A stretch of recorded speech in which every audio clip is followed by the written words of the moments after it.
You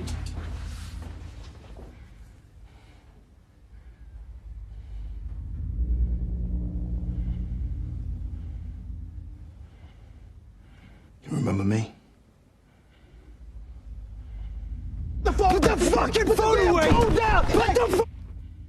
Hi everyone, I'm Dom Griffin, I'm a film critic, and you're watching the Armchair Auteur.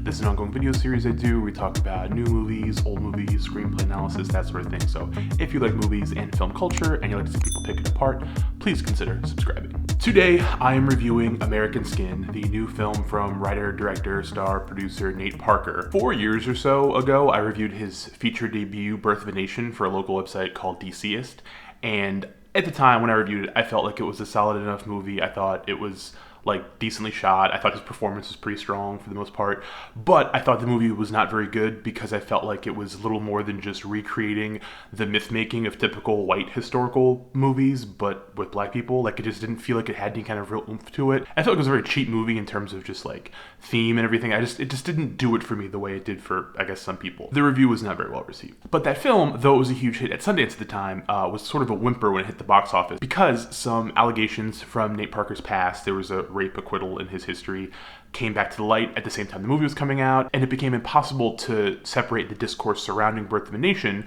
a film that has a lot of unnecessary rape in it, from the fact that this man was an accused rapist. I'll link some stuff in the description below, like kind of outlining that whole story more if you're interested and don't know, but suffice to say, the rollout for the film did not go very well for Nate Parker, and a lot of people talked about him getting canceled and that sort of thing, but American Skin isn't like that. It's a profound waste of time, and it's a terrible film, and I can say that without equivocation or without the need to unpack Nate Parker's past. This is just a bad movie. The film, as I'm sure you're aware by now, is about police brutality.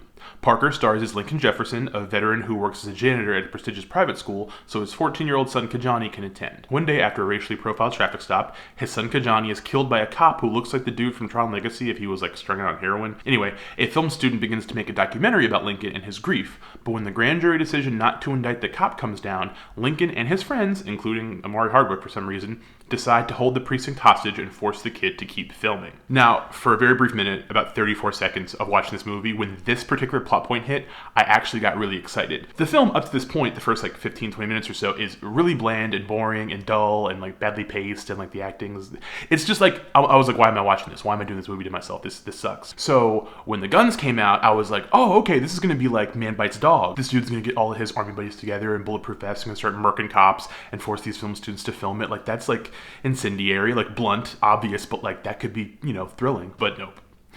It is so much worse. Lincoln doesn't go on a grief-induced rage-a-thon Chris Dorner style because that might actually be, you know, interesting. Instead, he insists on holding a mock trial, using the civilians who were in the precinct when they took it over, as well as any non-violent offenders they happen to find downstairs and hold up. So this basically manages to rip off 3 of my favorite movies: The Negotiator, 12 Angry Men, and A Few Good Men in all the worst possible ways. I'm serious, the shitty murderer cop even gets to have his own version of the "you need me on that wall" speech. It's absolutely horrendous. Now, if this were more smartly written and they were able to more effectively recreate the structure and tone of an actual legal thriller, this would at least have the potential to be watchable. But Parker isn't interested in anything that coherent. Instead, the film's middle devolves from this pretty straightforward framework into a community theater production of the comment section of every Facebook post you saw over the summer after the George Floyd protests. Just scene after scene after scene of random background characters chiming in with prolonged, embarrassing opinions about race relations and police procedure until you, the viewer, are fully ready to deep throat a sawed-off shotgun like your name was Tiana Trump. There's just nothing meaningful or new or illuminating about these debates.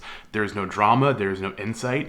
This is a movie that repeatedly strays from its already dubious mockumentary framing device to have black people explain the politics of being black to other black people. This is a movie that has no issue stating the obvious and then turning to the camera like Jim Halpert afterwards. How can anyone who has this history of pain and poverty and subjugation be expected to be a patriot, proud to be an American,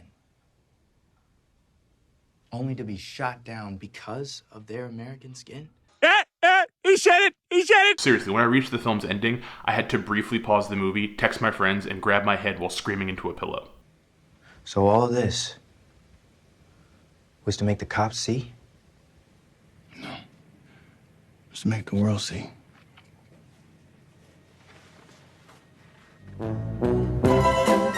And if you can believe it, the final ending comes a few minutes after that and is somehow even worse. The movie is only 80 minutes long, and yet it shaved literal years off of my life. It's inconsistently acted, awkwardly written, and a truly cheap-looking misfire of a film. Seriously, I know they wanted to have like an intimate scope, but this has the production value of faithful findings. What gets me the most is that after all the debacle of his debut in this substantively worse film, Parker already has another feature in the can ready to be released in the near future. For all the people who regularly defend him by pointing out how Roman Polanski and Woody Allen continue to prosper after their crimes, congratulations. Now you can say there's truly an uncancelable black man if someone can make a movie this fucking terrible and immediately turn around and get another one greenlit. A true triumph for our people. Don't see American Skin. Like, it's available on video on demand, but don't watch it. Like, I watch this stuff, like, for your entertainment. That's why I do it. So, like, if you turn around and watch it, like, why am I doing this?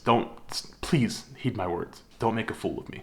So, American Skin sucks. I had to give it a half star on Letterboxd. That's how much I hated it. Letterboxd does not allow for 0 stars. I don't know why. I wish that was something they added to the platform. It would be very useful in situations like this one, but alas. So, if you guys like this video, give it a thumbs up. If you have any thoughts on Nate Parker or the film or anything, you can do so down below in the comments below. I always like to talk to people about stuff. So, if you have not subscribed, subscribe. Hit the little bell icon to get notifications when I put out new videos. Hopefully, more movies coming out in 2021 will be better than this. Hopefully this is the bar where I'll just leapfrog over it for the duration, but who knows, we'll see. So hope you guys are staying safe, being good to yourselves and each other, wearing your masks. I'll see you guys in the next one.